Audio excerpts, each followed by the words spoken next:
so first off, Canoe announced yesterday that they're furloughing the rest of their Oklahoma employees and idling their facilities here. So looking back, would you do anything differently in terms of drawing Canoe here to Oklahoma?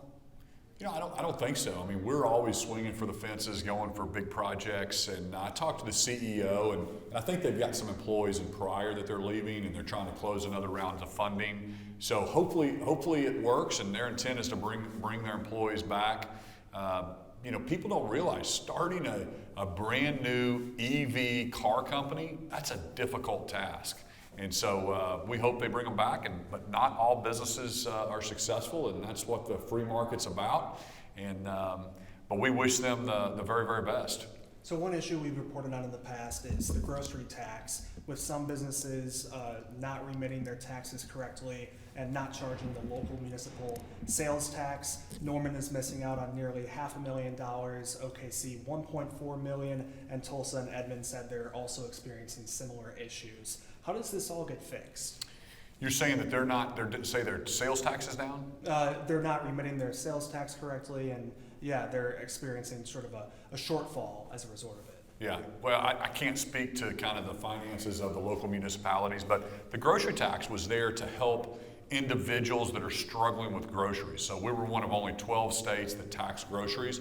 All we eliminated was the state portion of the grocery tax, not the municipal portion. So the laws that we passed should not have affected the revenue for municipalities. So have no idea, what they're doing or what they're talking about. But again, I'm for lower taxes, and so they'll have to tighten their belt. They'll have to be more efficient with their services. But I'm always going to stand for taxpayers paying less taxes to the government, whether it's municipal taxes or state taxes.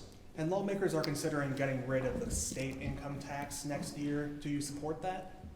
Yeah, in a measured way, absolutely. A path to zero is something I've been talking about for the past 6 years. When we have excess revenue, we should give that back to the taxpayer. So I think something very prudent would be a quarter or half a point reduction in our state income tax this year.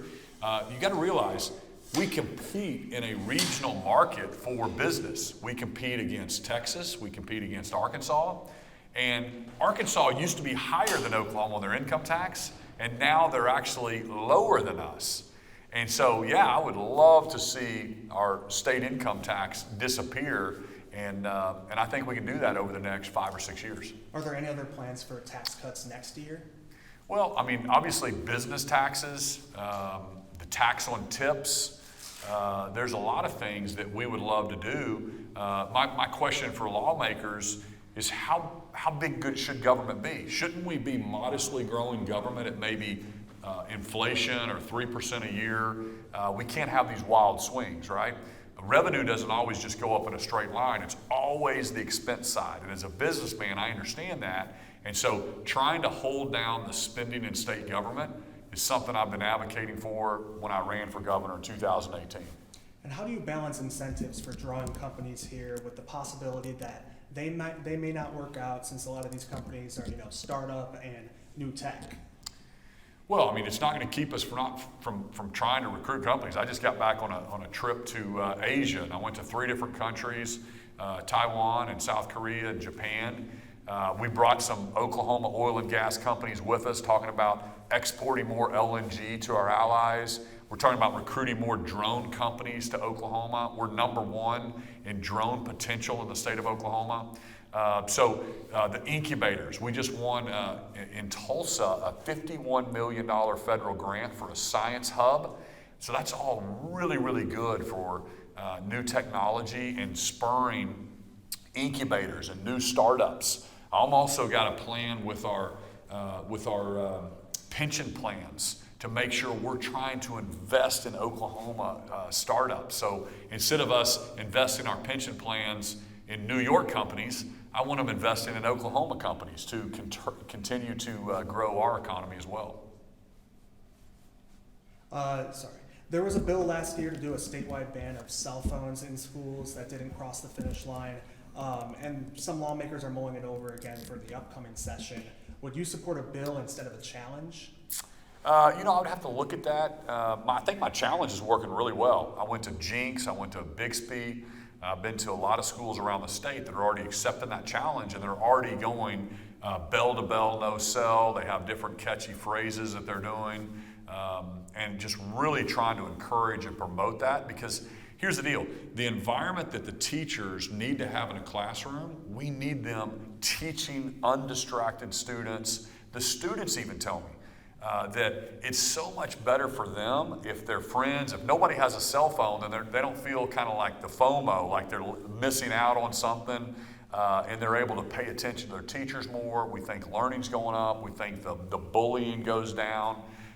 So whether it's if we don't have big time adoption across the state, then yeah, maybe we need to go to the next level and tell our and you know have a mandate. But I hate mandates. This is a local school district deal. I'm trying to encourage the parents and the superintendents. Let's do the right thing and let's make sure we are teaching our kids. We're being top 10 in everything that we do. And just a couple more, if you're all right with that.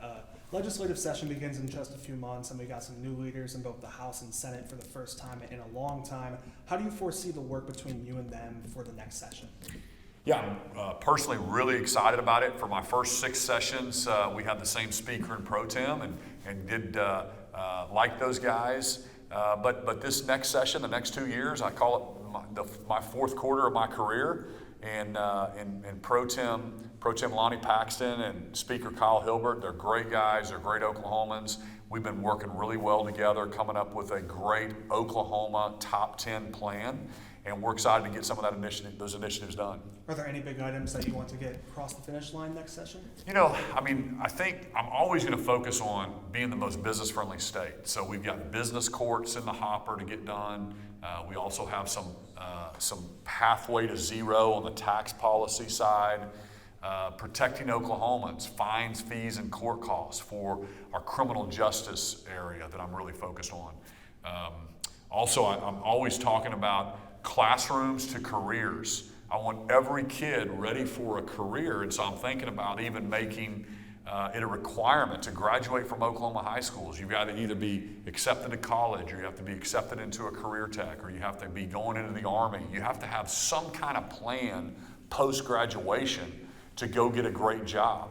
And I think that's something that our counselors and we can all be driving people for, because there's so many great jobs out there, and we are made to work and be part of society. And so trying to help those young people get ready for the future, I think is it's incumbent upon us as leaders to really set that stage and that expectations for people that they can accomplish whatever they set their mind to.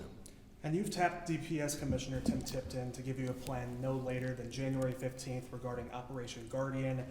Any updates on that plan? You know, I'm going to meet with him. Probably maybe after the first year now. We're setting up in a meeting between him and the Trump administration, just kind of getting ready for day one of the Trump White House. But it's pretty simple to me that, and I think Oklahomans agree with me. If you're here chasing the American dream, working hard, we want to try to help them get a workforce visa.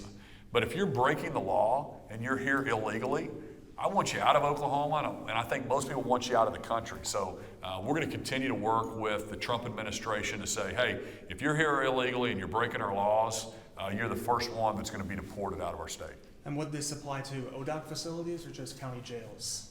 So I think it'd be Department of Corrections, county jails. Everybody that's broken the law that's incarcerated, I think is on there. I think they've told me there's 526 people that they've tried to give back to ICE during the Biden-Harris administration, and nothing happens.